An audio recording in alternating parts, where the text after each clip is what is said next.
Gosh, it's kind of eerie walking around here in the morning. Just a couple of people working in the shops, getting them going. Welcome to Jiaofen. This is the old road.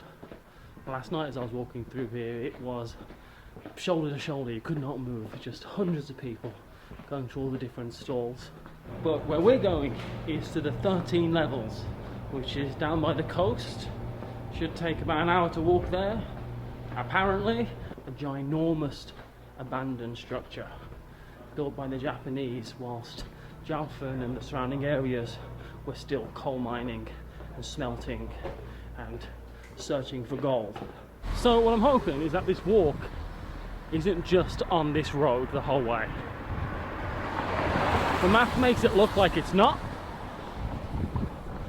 but it could be. There's meant to be amazing hiking trails and stuff around here, so I'm going to try and see if I can get on one, if possible, and not just stay on what I'm describing as a fairly precarious road with no sidewalk.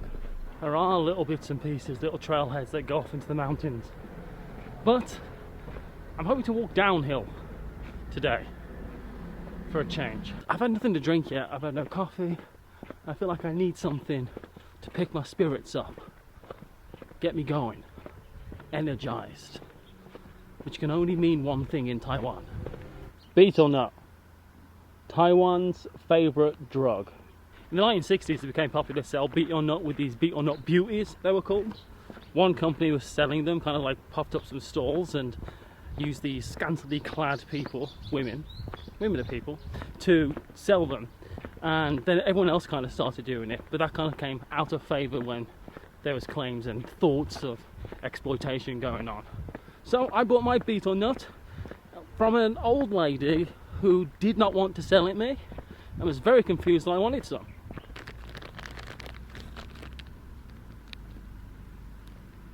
Apparently that's the way. Let's find out. I can still hear signs of life. There's someone's radio going off in the distance. I guess this is better than the main road. And why, yes, it is raining. The steamy rain in the bamboo forest with the misty mountains. Honestly, that's pretty good, I think. Well, this path definitely just went through someone's house, so we'll see. It's not led me wrong yet. I think I'm actually on a trail. That feels good. So, what you do is, you bite the end off.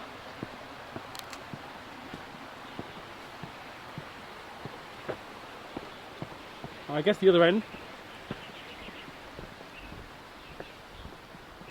Nope, not that end. And you put it in your mouth. This is called a quid.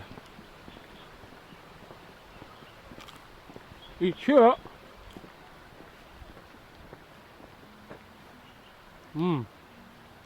It has a centre that's juicy. And you kind of spit out the red liquid. It's meant to make you feel good. Well, I think I'm doing it right because my spit is bright orange.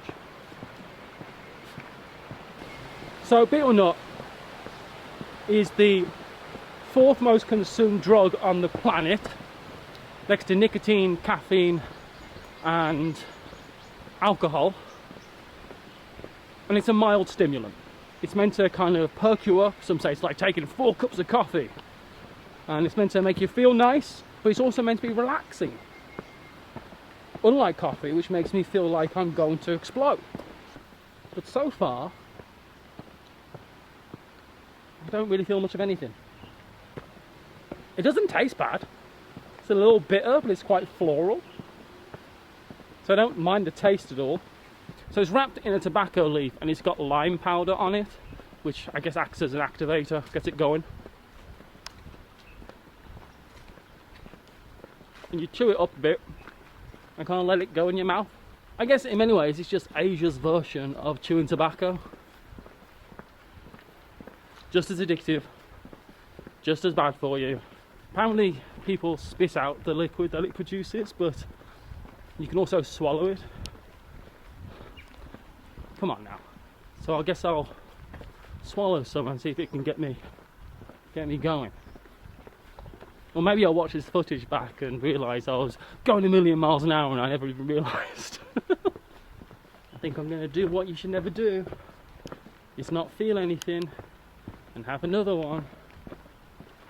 This path is cool though, because you get to kind of snoop around a bit, look at people's houses and be off the main street, see all the little gardens and what people are growing. Look at the size of that snail. I like it. So I've come from up there, I think. I'm certainly in the middle of nowhere. Alright, time for number 2.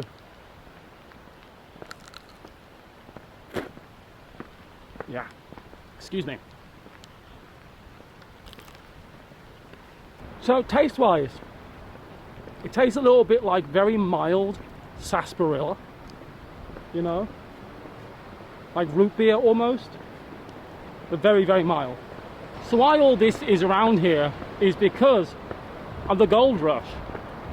You can think of Taiwan in some ways as being not the wild, wild west, but the wild, wild east. And certainly people such as the Chinese coming over here, trying to take the resources. I mean, it's not got the longest history as far as the country goes, right?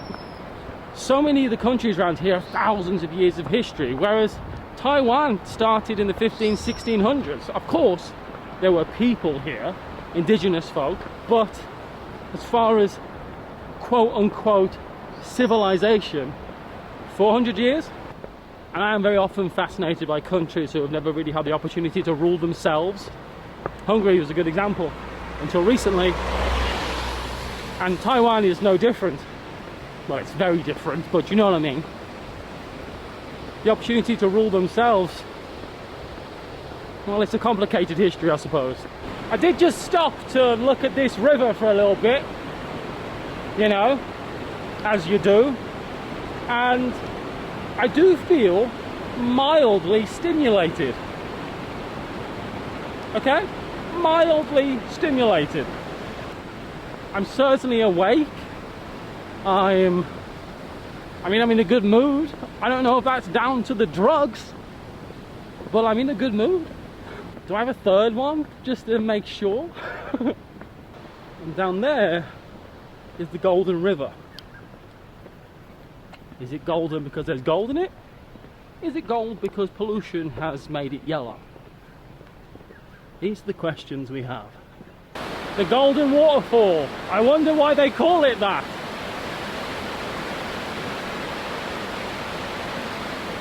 This is awesome. It just feels, right, that you could go panning for gold in one of these little streams. Hit it big, find a nugget. I'd have walked all the way just to see this. I really would have. I mean, it was downhill, so not too bad. This can't be it, right? This looks absolutely nothing like the pictures. There has to be more than this. I've seen it. Unless we're like on top of it. It's like a giant facility.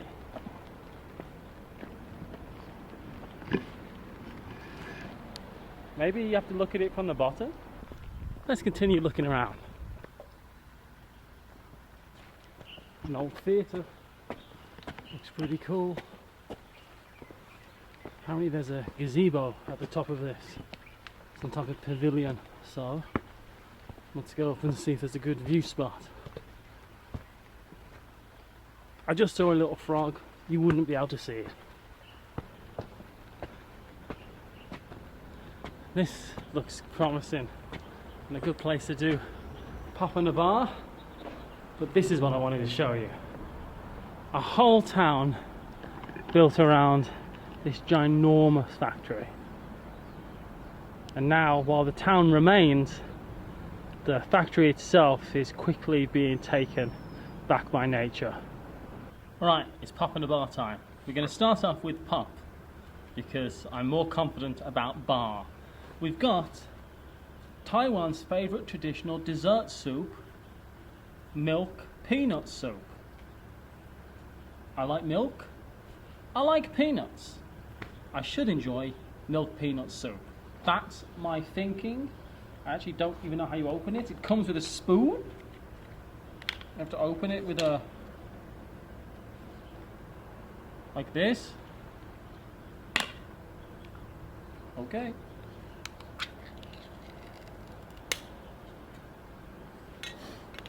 Interesting. It doesn't look appetizing, but looks can be deceiving. And I'm willing to try. It's weird. This is the drink portion of this.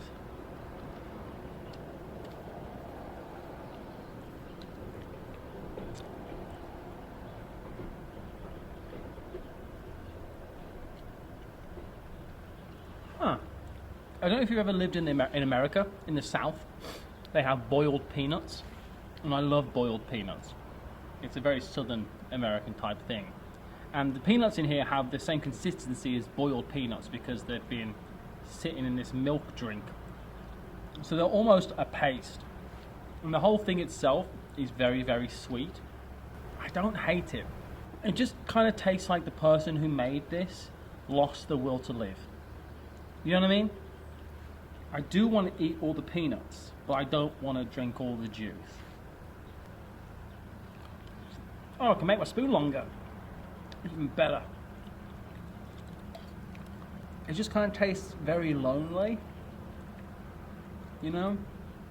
Okay, it's not going to get a rave review from me, but I'd have it again. But 5 out of 10.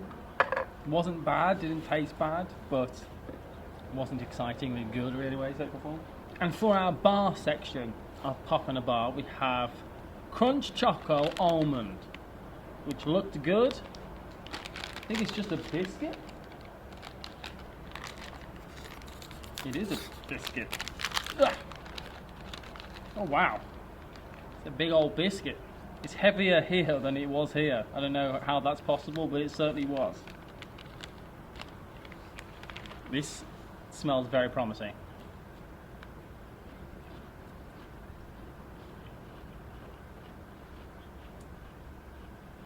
This is great. If this cookie could run for office, I would go door to door making sure it became our leader. It's that good. It tastes a bit like, you know when you make a cookie out of cereal, you kind of like compact all the cereal in and put just chocolate in it, then it hardens. Tastes a bit like that. It's not very almondy, even though this is the almond one. I think it's meant to have just a bit of almond on top. Yep, that's all the almonds. It was great. Oh, these are really good. If I could eat this on my own in private, the scene that played out could win an erotic award. After a long walk,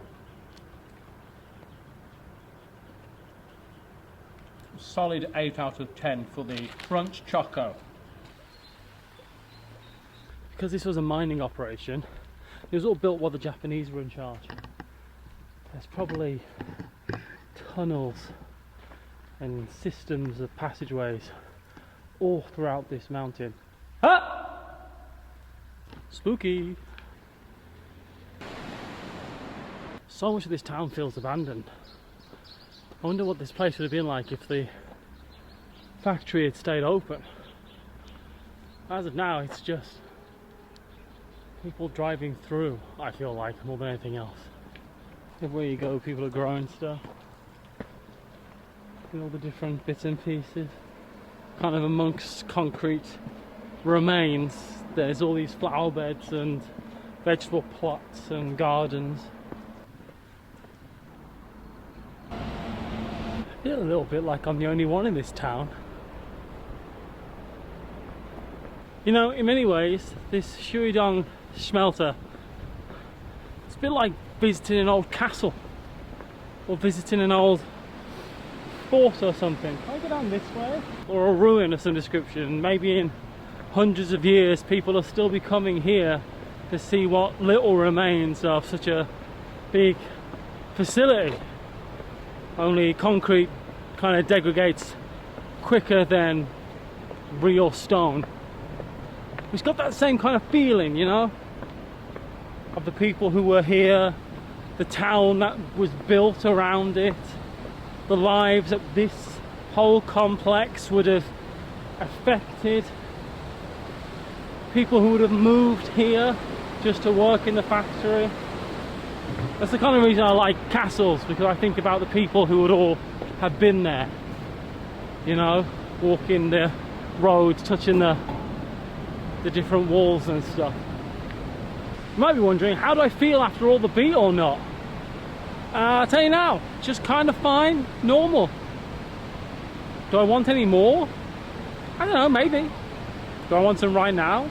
Am I desperate for more Betel Nut this second? Yes. I never really felt much of anything other than a bit, you know, bit of energy, I think. I don't know, maybe I'd have done this whole trip and would have felt awful if I hadn't had the Betel Nut, but somehow I don't think that's the case. Now I just need to wait and see if this bus exists and if it'll take me back up to the top of the hill. Thanks everyone. Onwards and upwards. It existed.